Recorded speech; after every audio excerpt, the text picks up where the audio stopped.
Magandang araw po sa inyo mga boss. Nandito naman po tayo sa isang video na kung saan ay magpapalit po tayo ng kanyang susian o tinatawag na keyset. No? Nandun na po yung tinatawag nating susian, takip ng tangke at kanyang steering lock. Ito po yung steering lock. No? Yan. Atin po papalitan yung tatlo na yan. Tinatawag po natin keyset. Tara po at subukan po natin palitan lahat.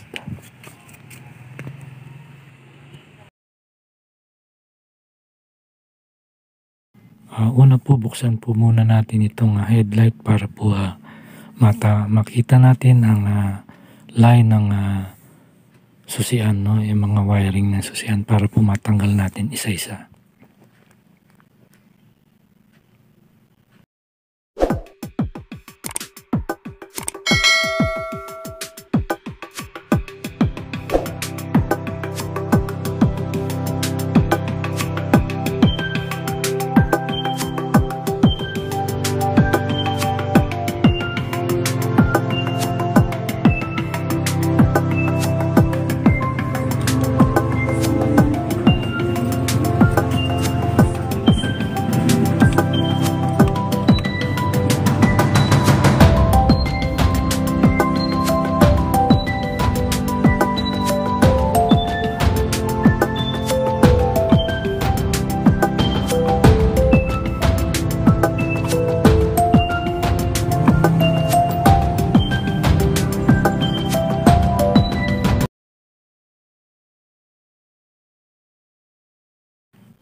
Palitan na rin po natin itong key holder natin, kasi po yung luma natin medyo may problema na rin, sira na rin po yung lagayan ng tornilyo. So ito po yung susi natin at makita po natin meron pong mark dito, no, para bang guide, no, na kung saan yan po yung lilinya natin dun sa kanal nitong key holder, no. Yan po ang dyan po natin ipopwesto yung pinaka parang mark ng ating susi. Yan po, no. Meron pong butas yung meron pong kanal yung susi natin. Ayan po, no. Kita natin, no. Meron pong kanal yan. Dyan po natin tatapat yung pinaka guide ng susi. Yan po yan. Yan, tinuturo natin yan. At dun po sa butas na yan. Dyan po dapat dadaan yan. At i-press lang po natin yan at itulak po ng todo para po mag-lock po yung ating susi. Tulak lang po natin yan. Katulad po niyan. Yan, okay na po yan. Nakalock na po yan.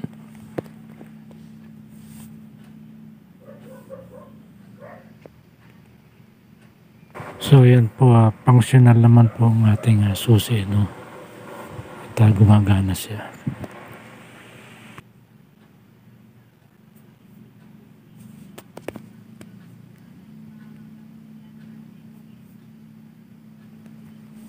Ngayon po ipasok natin ang mga wire nitong bagong ating susian, no.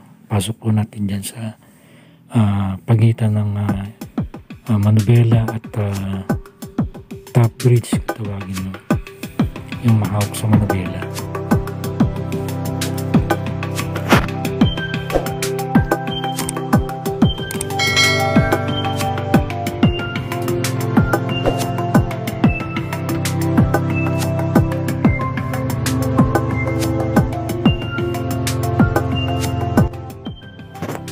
Ngayon po, kapag nakita na natin at nakalabas na ang bagong wiring natin sa ating susi, ay isa-isahin po natin bubunutin ang linya dito sa ating lumang susian. At isa-isa lang po para po hindi po malito o magkagulo-gulo ang ating wire. Isa-isahin lang po muna natin bunutin ang luma at ikabit dito sa ating bagong wiring na ating susian. Color coding naman po yan at hindi po tayo magkakamali sa mga kulay-kulay na yan.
test po natin at subukan po nating paandarin ang ating motor kung tama po ang ating mga linya, no?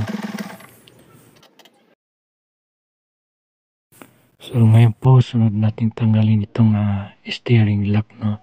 Ito po sa ilalim ng steering system ng kabit. May dalawang screw po yan. Yan sa ibabaw, yan po ang ating tatanggalin. Dalawa po yan. Ito po sa kabilang side, dito sa kanan. At ang pagtanggal naman po ng isang screw dito po sa bandang kaliwa naman.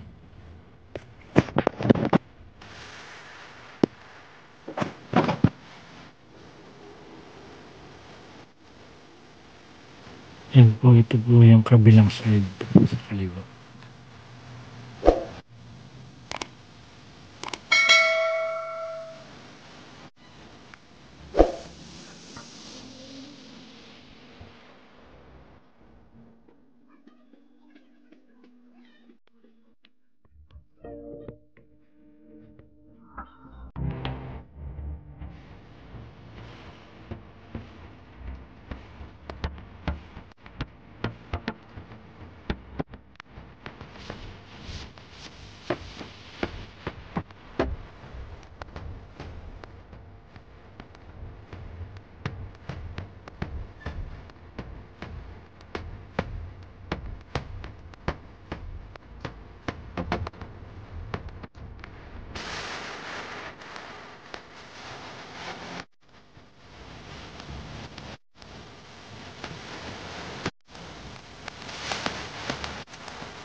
Higpitan po lang po natin ito mabuti at para po maiwasan po ang pagluwag nito at hindi po malaglag ang ating steering lock.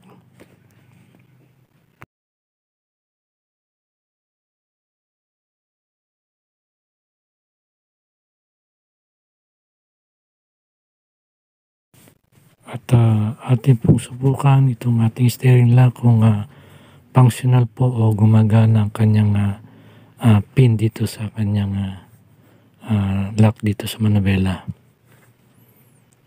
So far okay naman po, gumagana naman po siya.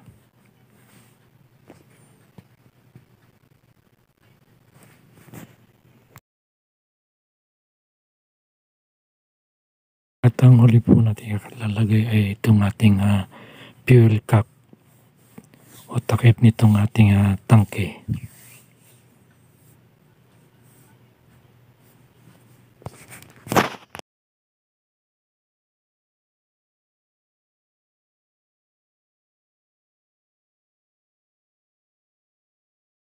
Ito po okay naman po ang ating takip, no? At functional naman po ang kanyang mga lock dito sa ating tangke.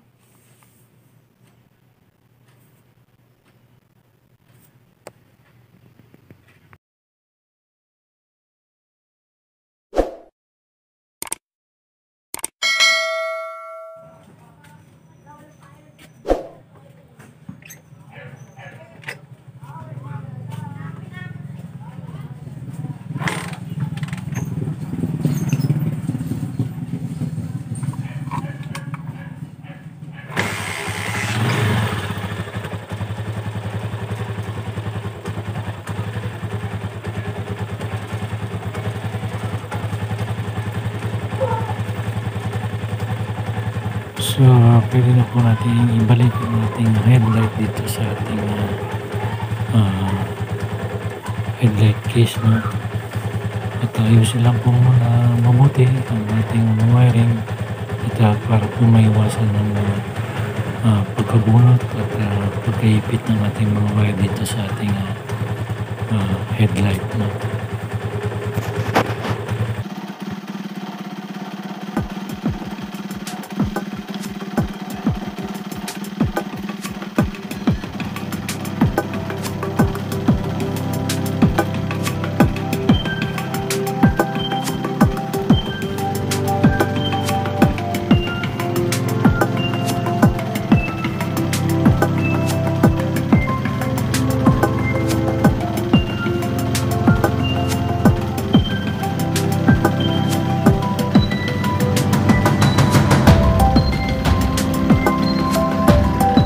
So yun po, no, functional naman po ang ating headlight, no?